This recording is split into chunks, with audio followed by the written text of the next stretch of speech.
सिर्फ कि वो राय हक पे खड़ा है, वो सच बोलता है, वो ये जुल्म के खिलाफ है, वो सबर शाकर मुल्क से बाहर भाग गया। क्यों भागा? जान को खतरा है। तो चीफ जस्टिस साहब, ये आपकी जिम्मेदारी है, लोगों की फंडामेंटल राइट्स को तहफ़्फ़ुज़ देना आपकी जिम्मेदारी है। मैं बड़े रिस्पेक्टफुली, एक वो आदमी जो 26 साल से कानून की बालादस्ती, rule of law, Tehreek Insaf की तहरीक, 26 साल से मैं जो कह रहा हूं, इस कौम को आजाद करें,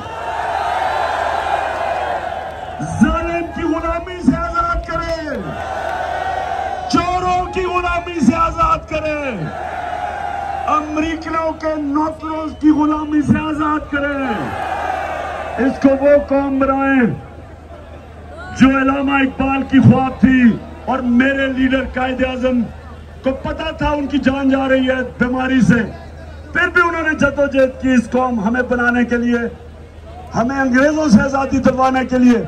अब हमें आजादी चाहिए, बोलो आजादी चाहिए, हमें आजादी चाहिए। हम ये गुलामी नहीं कबूल करेंगे।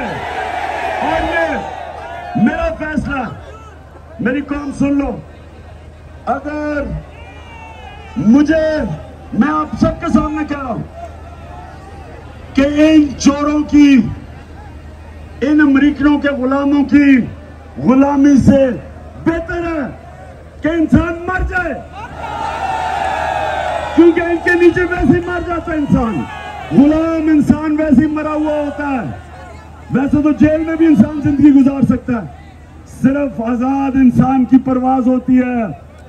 और मैं चीफ जस्टिस साहब आपसे रिक्वेस्ट करता हूं, केस सुने शहबाज गिल का, केस सुने आजम स्वाति का, पकड़े तो किसकी जरूरत है कि मुल्क के कानून को तोड़े? सिर्फ उनके पास ताकत है।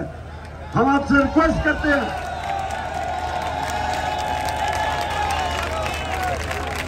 मुल्क मजबूत, मुल्क ऐसे मजबूत नहीं होते कि जिधर जुल्म करके, डरा के, धमका लोगों की आजादी खत्म करो। मुल्क तब ऊपर जाता है जिधर अदल और इंसाफ होता है।